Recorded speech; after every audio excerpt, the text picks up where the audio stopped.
Columbus Day. Why are we still celebrating this thing if we know that he was like the 5th European to get here?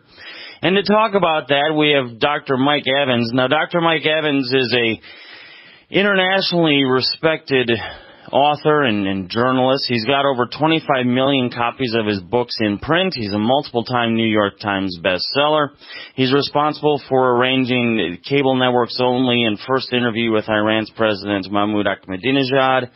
And the list goes on and on. Sir, welcome to the show. How are you doing? Thank you, Josh. Good to be with you. Oh, good to have you here. So here we are, Columbus Day. And a lot of people are wondering, why are we even celebrating this? Some states are giving it up, and even local municipalities have instituted instead Indigenous People Day. And you wrote the book, The Columbus Code, and I thought, man, what a great topic for today. Tell us all about your perspective of Columbus. Well, to begin with, I'm very close to the Prime Minister, Benjamin Netanyahu. I've known him for 40 years, even before he was in politics when he was selling furniture. His father, I was also very close to him. His father's life work was the history of the Spanish Inquisition. That was his life work. As a matter of fact, the book he wrote, which is huge, it's about over 800 pages, indicts the Catholic Church for the Spanish Inquisition, and Benjamin Netanyahu gave that book as a gift to the Pope when he met with him. So, when I read the book, I said, whoa, this is really interesting, and I wanted to go further on the complicity between the Catholic Church at that time and the Spanish Inquisition, and what Columbus, and how did this really happen? People don't really know anything about what really took place at the time. So what took place? I mean, what we know now is Columbus arrived in the Caribbean. A bunch of people ended up dying. He ends up getting a day named after him. We find out later that the Chinese were here. Leif Erikson was here. Of course, the Native Americans were here. Why were we propping Columbus up, and are we twisting the story now? Well, the Spanish Inquisition, number one, took place because of Muslims. The king at the time, Ferdinando and Isabella at the time, were running out of money. And they were fighting Muslims, the Moors, and they needed some more money. And all of a sudden they came up with a scheme. And the scheme was, hey, there's new Christians. They called them convertos because in those days it was called convert or die. Either you convert or we'll kill you. So there was a whole lot of Jews that had converted, and there were second or third generation convertos or Morons, and these people started prospering. They were becoming merchants and bankers and noblemen.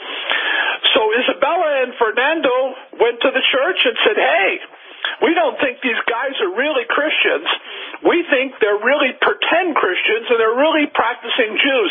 Maybe they're celebrating the feast of Esther or circumcising their children. So the church, through a papal bull, the Pope, through a papal bull, went in partnership with the state and started an inquisition to inquire of them if they were practicing Jews. And the inquisition also included wearing a yellow star if you found out they were. And so you had this unspeakable inquisition, this torture. And by the way, they did it with scriptures. They used the scripture from John 15 that they'd have ceremonies, church ceremonies where they're singing and they're giving them robes with fire on them. And they use the scripture says, if a man abides in me, if he doesn't abide in me, he's cast as a branch into the fire where he's burned. John 15:6. So the church got involved in an inquisition, and they split the money. They took everything from these Christians who were Jews, and they split it between the church and the state. So it was a massive persecution that took place, about 250,000 people at the time. Wow. So was there any sort of proof? Because just like I'm assuming, when you're talking about throwing them into the fire, the Salem witch trials comes to mind. Was there any sort of proof? Did they have to confess? How did they decide if somebody was actually a Jew or not? And were they labeling people inappropriately? Well, the church didn't have the authority to kill him. The only thing the church had the authority to do was the judicial. So these judges, these inquisitors or judges, specialized in church law, and they did the inquisitions. And the inquisitions was trying to determine if these guys were heretics. Now, what did? They put them in torture racks. They stretched them. They burned them. They did every unspeakable method of torturing to get them to confess that they actually were doing some of these Jewish things. They were celebrating the Passover, the Feast of Esther, that these new Christians are really fake Christians because they're really secretly practicing Jews. Well, obviously, most of them were probably Christians because they were convertos from second or third generation. But what choice did they have? You torture a person enough, they'll confess to that, and they did. So Columbus wakes up, and he is a Jew himself. He writes his signature in Kabbalah, but he wouldn't tell anybody he was Jewish because he'd be on the rack too. And he decides, I got to get these people out of here. So he comes up with a plan, which was financed by Morons or Jews, not the Queen's jewels, but the Queen's Jews. It was financed to try to get these Jews out of Spain, because the day they sailed was the day of the Spanish Inquisition, that you're going to either convert or die. And by the way, the other countries wouldn't let them in. At that time, England, France, Germany, Italy, North Africa, no one would give them asylum. The interesting thing about the Spanish Inquisition in Columbus, it was exactly what Hitler used for the Holocaust. He used all of that because he said, it's completely logical. It makes perfect sense. And he used it. That was the impetus for his insanity. So what was the excuse being given? Because I'm understanding that the church hated Jewish people, and it wasn't just Jews. They hated real Christians too. Because a lot of people think that Passover, for example, is a Jewish holiday, and it's obviously not. It predates that. It's for all 12 tribes. But anyway, that's a whole topic in and of itself. There's this hatred that's going on. You said they're not allowed in any of these other countries. Was it just because those countries were devoutly Catholic and the Catholic Church had to squish anything that challenged it? Or was there something else behind that? I think it was that and more. I mean, if you think about it, in the time of Hitler, the precise thing happened. Every country in the world said no. In fact, the only place in the world that Jews were allowed in was Shanghai. During the Holocaust, they wouldn't let them in because there was inbred Jew hatred. A lot of it was fueled and fed by the church, as a matter of fact. It happened during the times of the Holocaust, Crusades, the pogroms, and of course it was very prominent during the Spanish Inquisition. It went back Hold on one second, sir. Hold on 1 second. We're up against the break, and I want to bring up Russia, because after World War II, Russia offered a plot of land too. But we'll talk about that and much more on the other side with Dr. Mike Evans. Mike Evans, his new book, The Columbus Code, and it's Columbus Day, so what perfect timing. Doctor, I mean, there's so many things here. I mean, one, a lot of people didn't know there was a Jewish connection here. But two, a lot of people think Columbus came to America, for goodness sakes. On all of his trips, he never actually came here. Why are we celebrating this holiday at all? You know, when this man wrote his first book, he wrote a book called The Book of Prophecies, which I've seen the writings. In the Book of Prophecies, he said this: God has told me I will discover a vast land that will be the home of Christianity and a refuge for the Jews. Now, this was astonishing to me. What in the world would this guy write such a thing in this book of prophecy that there's going to be a land somewhere that's going to be the home of Christianity and refuge for the Jews? Well, as a matter of fact, America is. It's both of those things. When Columbus was going to sail, he was a character. This guy believed that he was going to discover the gold of Solomon. And with the gold, he was going to finance all the expeditions, and he was going to get enough money that he'd liberate Jerusalem from the Muslims and build the new temple. He also believed he discovered the 12 lost tribes of Israel, so every time the ships landed, he had a Hebrew speaker speaking. Well, of course, no one spoke back in Hebrew. They spoke in Portuguese or Spanish. But he had a lot of interesting stuff going on in him. I was intrigued by the Spanish Inquisition through Netanyahu Ben-Zion, and then I was intrigued by this character, Columbus, and his book of prophecy. That's what the inspiration of my book is. Well, wait, if he had a Hebrew speaker get off the boat speaking Hebrew and the people spoke back in Portuguese and Spanish, well, then Columbus wasn't the first person there either. Well, I'll tell you something. Columbus had somebody that did all of his provisions, handled all the provisions for his last journey. His name was Americo Vespucci. He handled the outfitting of the ships.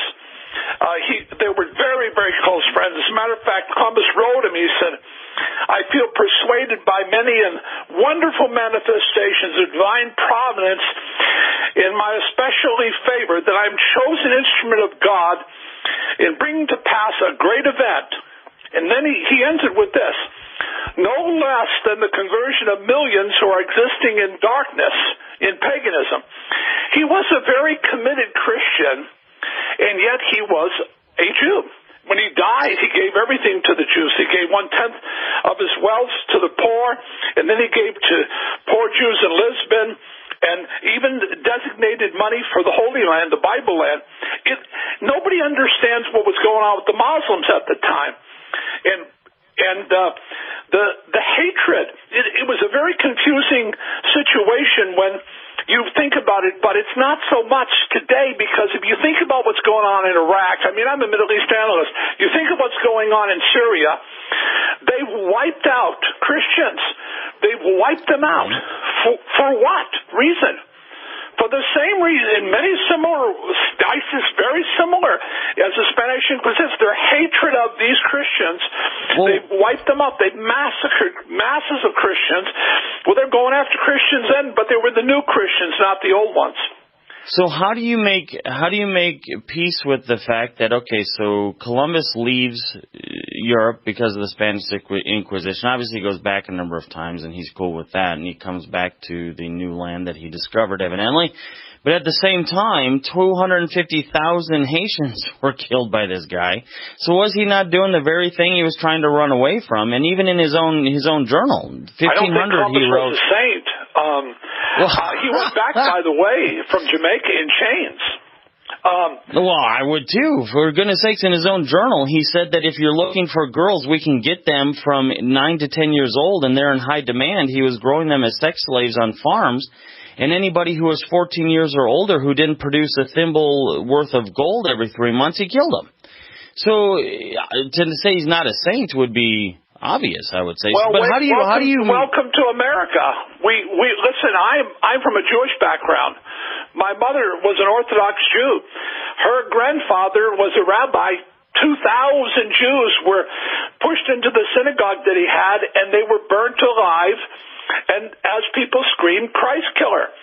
I lost aunts and uncles in Auschwitz. As a child, people used to, and in Massachusetts, people used to spray paint my mother's house, calling her Jew witch. So, America had issues too. Everybody has issues. That's my point. That's why we have to knock this up a notch and put on some big boy pants here and say, hey, wait a second. Just because somebody said Jesus killer and killed my grandpa doesn't give me the right and authority to say, oh, yeah, man, I can totally kill 250,000 Indians, especially if I think they're the lost tribes of Israel, because that makes it, in a sense, even more hypocritical. But having a violent act committed to you doesn't give you the permission to commit violent acts to others. No, it doesn't. As a matter of fact, that's what was happening in Spain at the time. I mean, it wasn't just Columbus. I mean, there was a whole civilization of people who were going to be massacred. And they were at the ports trying to get the heck out of Spain because they were going to be massacred for one reason, their faith. They were going to be killed over their faith. And they didn't believe. I mean, come on. So do you believe then that Christopher Columbus is somebody that the Jews need to denounce and separate themselves from? No. I mean, come on. Number, denounce and separate himself because he screwed up on some things? We're not talking about screwing up on some things. I'm writing about the Spanish Inquisition and the situation that was happening in Spain at the time with my people, the Jews. As it relates to the Catholic Church, by the way, if you want to speak about screwing up, talk to me about what they were doing to these people. I would love to. I go after them too. Unspeakable horror. What happened to these poor people? These Christians, new Christians, because they thought maybe they were circumcising their kids or celebrating the Feast of Esther. And by the way, it's not the first time this has happened. Oh, I get that, and I go after the Catholics too, which is why I get an equally amount of hate mail from them, because anything post-Constantine really isn't Christianity anyway, but that's a whole other show. Well, what I'm saying is... I viewed Mel Gibson's movie before he showed it, and he asked me, he said, what do you think? Is it biblically accurate? And I said to him... I was making notes. I said, if I didn't know better, I would swear I found some scenes from Mary Agorda, the anti-Semite. He said, yeah, as a matter of fact, you did. I put 22 scenes in from her. I said, I can't believe that. I said, this woman was anti-Semite. She was the author of the blood libel myth. Why in the heck would you put scenes from her books in your movie? Well, because I believe in her. But obviously you weren't mad at Mel Gibson because, everybody makes mistakes. If Columbus can kill 250,000 people, Listen, I disagreed with Mel Gibson over that very strongly and did it on network shows because I didn't, it's one thing, there was an anti-Semite here. This guy had some really serious issues, and he was gaming it. He was using the Bible, and he was using my faith to promote his stuff. I liked a lot of the movie, but I didn't appreciate that he injected a lot of anti-Semitic stuff from Mary Agorda. But the Spanish Inquisition happened. It happened. It was persecution of Christians. People don't know that, and they were Christian Jews. Unspeakable hell and horror they went through. And there was a guy that was trying to get them out of Spain. So what does it mean? What does it mean to be a person of the Semitic faith? What is the pillar? Yeah, what is the pillar of Judaism? What do you adhere to? Listen, number one, the Judeo-Christian principles are based upon, as you know, the Ten Commandments. They're based upon the Bible. Perfect. Wait. Hold on. Right there. They're based on the Ten Commandments. There's a commandment that says, "Thou shalt not kill." Of course. Okay, so how do we say that we are Torah adherent when you get off the boat and you kill 250,000 people? So I would say that by that very definition that you just gave, Columbus was fairly anti-Semitic. Hold on 1 second, sir. We'll be back right after this. All right, we're talking to Dr. Mike Evans, author of the Columbus Code, multiple New York Times best-selling author, 25 million copies out there in print. And we're talking about Columbus Day. And the idea that is it connected to Judaism? Is it connected to fleeing the Spanish Inquisition? Is that a valid excuse for committing crimes yourself? And that's really what it comes down to, Doctor, I think, for a lot of people. It's not as if Columbus filled his boat with people who were trying to flee for their lives. They found some place and then tried to negotiate with the Native Americans or Caribbean people, actually, and then had a bad string of it and had to fight them. I mean, there's a certain expectation that, okay, yeah, that might happen. But he even wrote how they were using live babies to feed their dogs. Well, number one, sure. I got to remind you, my book that I wrote, The Columbus Code, is fiction. It's not nonfiction. I've written 62 books. I've had #1 New York Times bestsellers, The Final Move Beyond Iraq. This is a fiction book. This book is not nonfiction. I'm not trying to convince people of some factual things. I take my fiction books and I use intel to create narratives. Example, right now we have new wars we're fighting. We're fighting economic wars, ideological wars, and proxy wars, and the old wars are gone. And in those days, there were economic wars being fought. It was, in fact, an economic war that was going on in Spain, and they needed money. And they were trying to get money to fight the Muslims.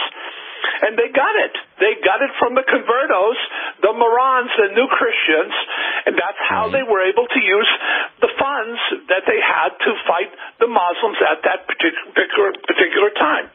You had an ideological war going on at that time. People believed certain things, and those beliefs translate into terror, unspeakable terror. Don't confuse me with facts. My mind is made up. So there was an ideological war going on at that time also. Wait. Did you just say, don't confuse me with facts, my mind is made up? That's what I hear all the time when I'm debating these. Hana Shwari, who's head of the PA, the spokesperson, I debated her in a Madrid peace conference. That's what she said to me. I said to her that Bethlehem is a Jewish town where the Jew, Jesus Christ, was born. And she said to me, Bethlehem is a Muslim town where the first Palestinian Christian was born, Jesus Christ, and he wasn't a Jew. And then she said, don't confuse me with facts. My mind is made up. Don't distort my reality. So if that's a terrible position to hold, then you would obviously agree that that would be a terrible position to hold yourself, correct? Well, of course, but I wrote a fiction book. This is an entertaining book. Wait. I understand that. It deals with economics. It deals with conspiracy. Yes, it deals with the Spanish Inquisition, and it deals with Columbus. See, now, exactly. And that's where we need to kind of make sure that you're not falling into the same category as the woman who you were debating, because while it may be fiction, you are an award-winning journalist who uses fact and promotes the idea. So in the first two segments of the interview, you weren't acting as a fiction writer. You were acting as an award-winning journalist. And then we kind of ran out of wiggle room for making a case for Columbus, and then it turned into fiction writer hat. But I want to get to award-winning journalist hat, because I think you're helping a lot of people right now, sir. And I think you're helping them realize that, hey, wait a second. Just because there's one atrocity doesn't give valid cause for more atrocities, and if it's your guy committing the atrocity, you still don't support that guy. That's kind of like saying, well, if there was a Jewish murderer, a Jewish court in Israel would send him to prison and kill him, right? I mean, would we disagree with that? Does the Jewish court, if I called Benjamin Netanyahu right now, and yes, I have that phone number too, if I call him right now and I said, you know what, somebody got convicted of murder, do you just say, yep, we're going to pardon you because you're a Jew? Would he say that? 100% no. Exactly. So if we take that same logic and say, hey, wait a second, we know Columbus killed 250,000 people. We know he fed babies to dogs. We know he was writing in his own diary how that he had sex slaves at 9 years old. What's it got to do with the fiction book? Wait, but that's not how you started the conversation. No, you started the conversation. I didn't. You asked me a question. Okay, then let me just get an answer to this. Would we then say, yep, what he's done was right because there were heinous acts happening elsewhere, so yeah, our guy just made a mistake and we need to ignore that? Number one, I didn't write a book on Columbus regarding these things. This is a different subject. That wasn't the question. That's not my subject. I didn't write a book on that. Okay, so it's a simple yes or no. If Columbus committed those acts, it's a terrible thing. Of course it's a terrible thing. But what's it got to do with the fiction book called The Columbus Code? Well, nothing until you were talking about how Columbus was going through the Spanish Inquisition in real life. Listen, I'm talking to you on the basis of my passion. My passion comes from the fact that I was raised by an Orthodox Jewish mother whose relatives suffered in the Holocaust. In reality or fiction? What happened in the Spanish Inquisition because of my inspirations from Benjamin Netanyahu in his life. In reality or fiction? What? This thing that happened to your heritage, did it happen in reality or fiction? Absolutely reality. Exactly, and that's what you brought to the conversation when I asked the first question. So you even cited Benjamin Netanyahu's and it intrigued me because I never heard anything in my life about the Spanish Inquisition as it really was. Nobody talked to me about Christians being persecuted because they were secret Jews. I never knew that. Did you? Yes, but that's not the point. This show's not about what I know. Well, that's not the point. That's not what I'm trying to say. From this research that I thought was very interesting, so I wove them into a fiction book, The Columbus Code. Exactly, and I just want to make it clear, because I don't want you to think I'm trying to attack you or anything. I'm really not. When I asked that first question about the book, you brought up the real Spanish Inquisition. So I asked a real follow-up to that real event. Does that make sense? I don't want you to think that this was a gotcha sort of thing. You brought up the real family history. I deal with Arab terrorists that hate me. I'm infamous because there's so many people hate me. I'm not thin-skinned. All right, I just wanted to make sure you didn't think that. You can ask me anything you want, but the reality is I'm on the show because of a fiction book I wrote. It's my 62nd book, and it's called The Columbus Code, and it deals with economics. It deals with ideological issues going on in the world today.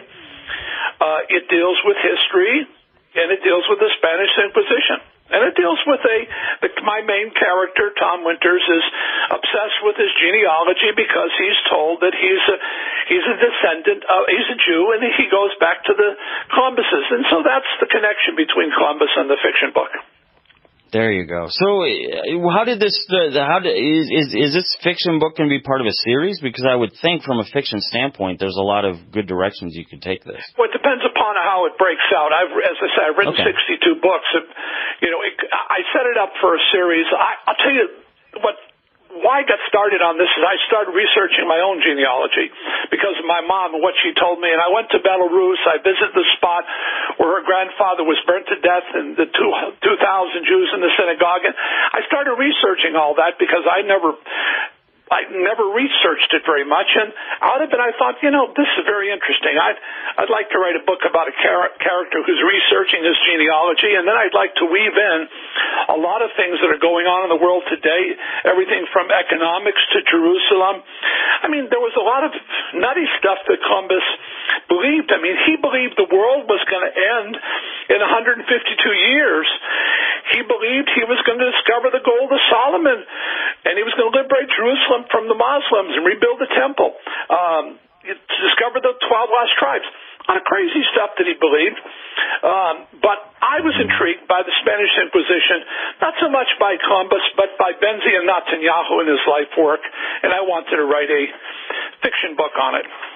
Gotcha. That makes sense. And yes, the Spanish Inquisition is a topic that needs to be explored too. I think, just like you were saying, a lot of people don't understand the scope there, and I think once they do, they have a new light on Catholicism as well. So I'm definitely an equal opportunity offender.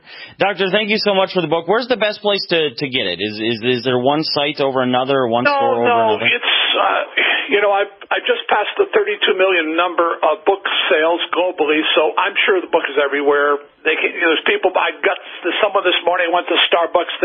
They bought it Friday and they read it the whole entire book over the weekend. They got it on iTunes, and you can get it anywhere books are sold.